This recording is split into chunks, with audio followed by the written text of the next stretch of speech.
Hello, I'm TheBadMiniPainter and welcome to this tutorial on how to paint fur on your miniatures.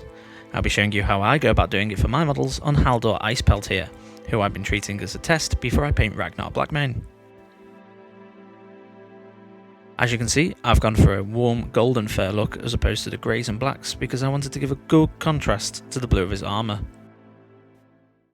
Before we go any further, don't forget to like the video if it's been useful, as well as clicking that subscribe and ringing that bell so you can hear about any future content. If you have any thoughts and suggestions, feel free to drop a comment below. I'll be replying to all of them, so I'll definitely see it. So then, let's get to it. So the first thing we've done is we've given the entire cloak, tail and loincloth a coat of Zandri dust, and I've done this as two very thin coats so that we don't clog up any of that lovely detail. And now we're coming along with some Steel Legion Drab and we're going to lay it across the cloak. What we're going to do is we're going to leave the edges and we're going to lay it into the middle. And when we've done this with each of our paints, eventually it's going to build up to give us a lovely gradient. Don't forget to thin those paints, of course, so I've done 50-50 water to paint on a wet palette just to keep it nice and moist. And we're just going around now and we're painting everywhere on the inside. We're going to leave a nice layer around the edge of Zandri dust.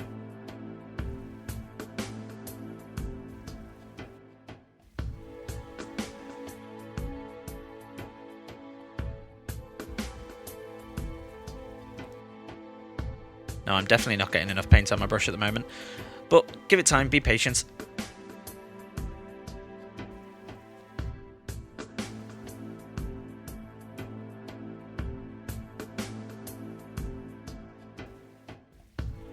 So you can see there now, as the paint's going on, we're just leaving those edges with a nice layer of that base coat underneath.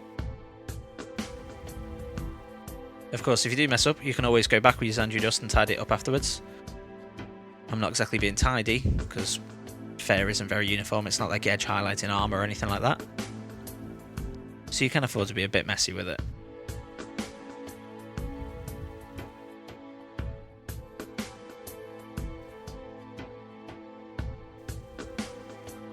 Okay, so I'll just finish this off, and we'll jump back in when it's done.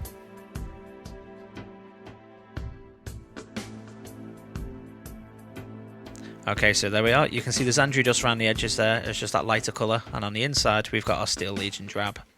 Now, don't forget, of course, to do that tail. And how I've done it is I've built up the darker colour at the top and left the end in the Zandri dust. So next up, we're going to be coming in with some of our Citadel Rhinox hide. I'm going to be doing the same thing again, but this time on the inside of the Steel Legion Drab that we've just painted. Now, don't forget to give every layer a good 2 minutes to dry, just so that you don't get mixing anything up and really messing up that paintwork.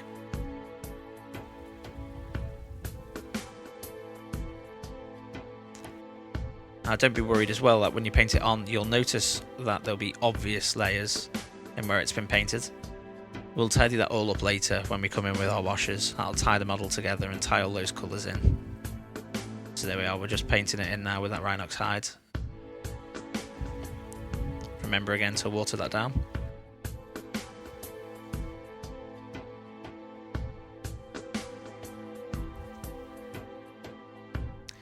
Right, and we'll jump back when we're done. Okay, there we are, that's the Rhinox hide applied. So now we're going for our last layer of colour, and that's Abaddon black. And we're going to be painting that onto anywhere in the middle of this cloak now. We're going to be trying to sort of hit it from two sides, so what we're going to be doing is adding that layer on the fur itself, but also trying to accentuate any shadows that are going to come in from underneath the power pack that will eventually go onto his back.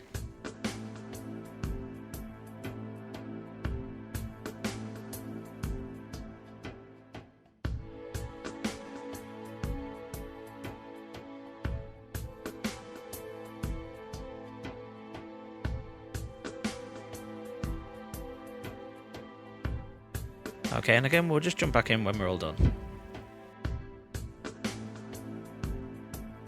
So there we are, that's the Abaddon black in there. And you can see it's starting to really come together, but you can see those lines from where we've been layering each one. We will tidy that up later then. So next up, we're going to get a 50-50 mix of Zandri dust and Ushabti bone. And we're going to start a bit of highlighting.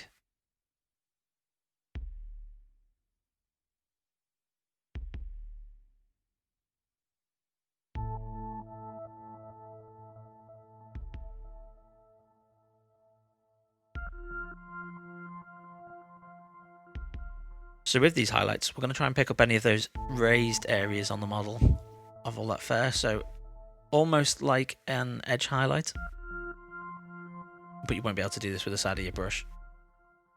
Again, you can be a little bit sloppy. We will pull it all back later with the wash. And you'll notice it is quite bright as well when it first goes on.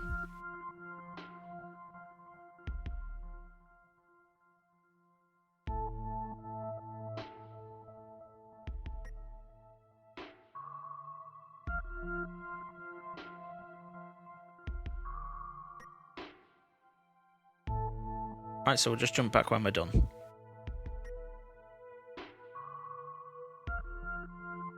And there we are. You can see it's very bright, so now we're just going to wash this all down with an Agrax Earthshade. So this will dull down all those colours, but it'll also give us a little bit more detail in our recesses. And you can see there my fancy 3D printed paint holder. That's just going to stop me from spilling any more Seraphim sepia all over my desk. It's probably the worst thing that can happen to any mini painter. Spilling your lovely shade paints all over the floor.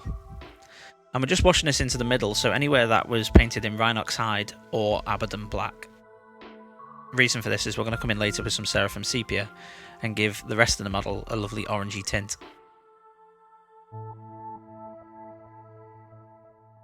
So we've left it to dry.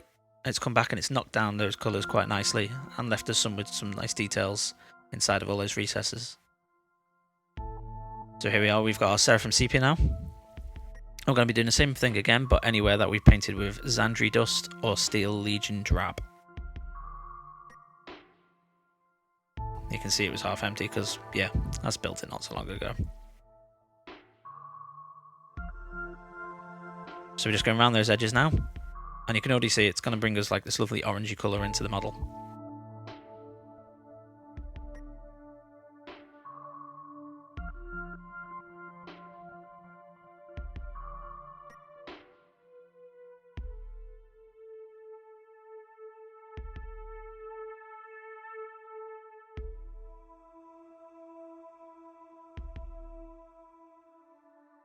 And underneath the arm there, make sure that you are a bit tidier than I am. I managed to get a load of it all over his arm, which meant that I had to go back and tidy up that lovely non-metallic metal that I'd already painted, which is quite a pain.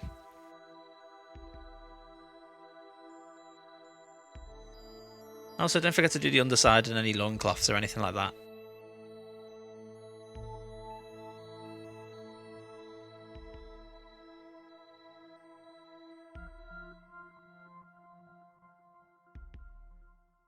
Now he has got this little bit of underside of fur there. We're not going to be painting any velvet on the inside, instead we're going to keep it like animal hide. So you don't have to be too careful when you're going over it.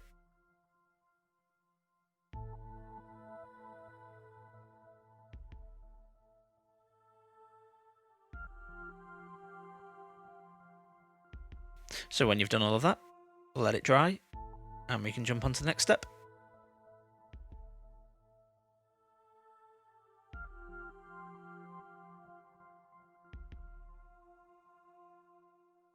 And there we are, we've got that lovely orangey hue going on now. And we're ready to move on to our next step, which will be to work on the claws.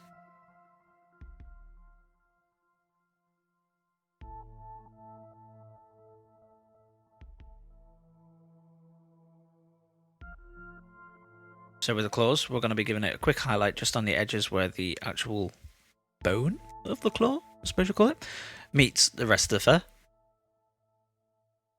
And we're going to be doing this with a bit of Ushabti bone. Right, and we'll just jump back when we're done.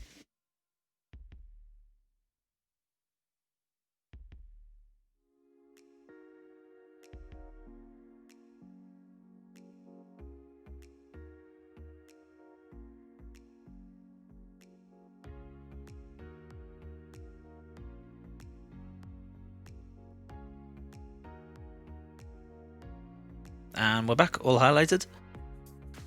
And now we're just going to get our Abaddon Black back out.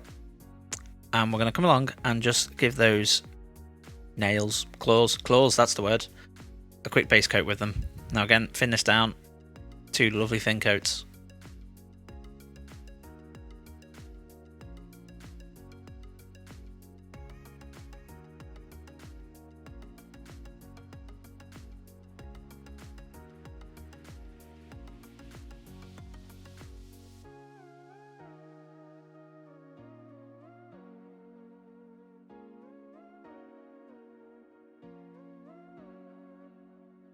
So I'll just do the rest of this off camera and then we'll be back in a second or two.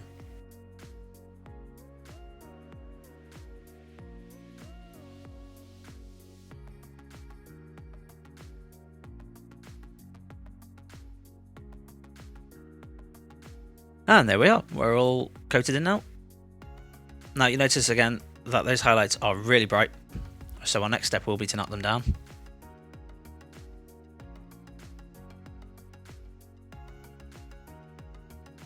And the way we're going to go about doing this is through our lovely Seraphim Sepia again.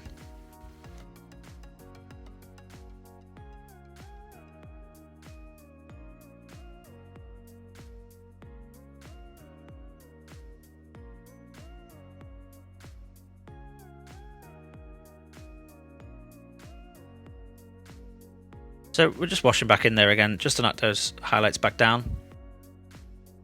I don't know why I'm using my tiny Winsor Newton brush.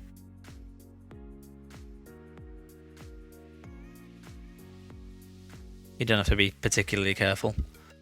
And then as well, underneath the pores on the toe beans, do you call them toe beans? Do round here. So just on the toe beans, we're just going to fill in those recesses just to get a bit more contrast in there. When we're done, we'll just let that dry and we'll be back.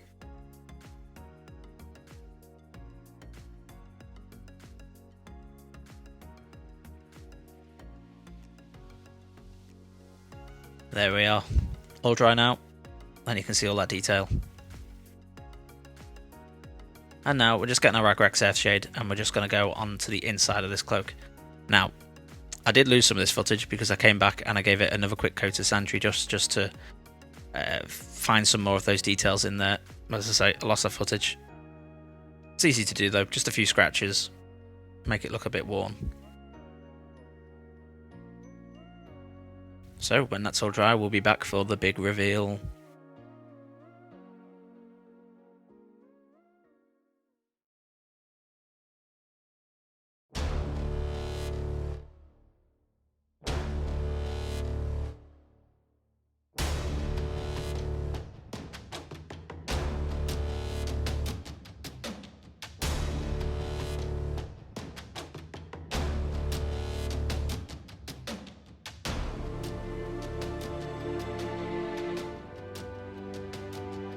And there we go, that's the cloak of Haldor Icepelt.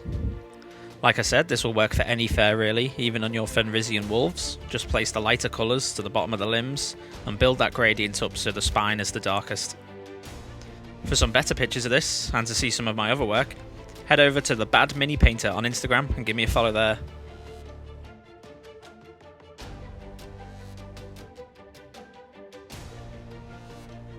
Next time we'll be looking at how to do this really cool cracked ice and snow base for your miniatures. It's dead easy and really fun.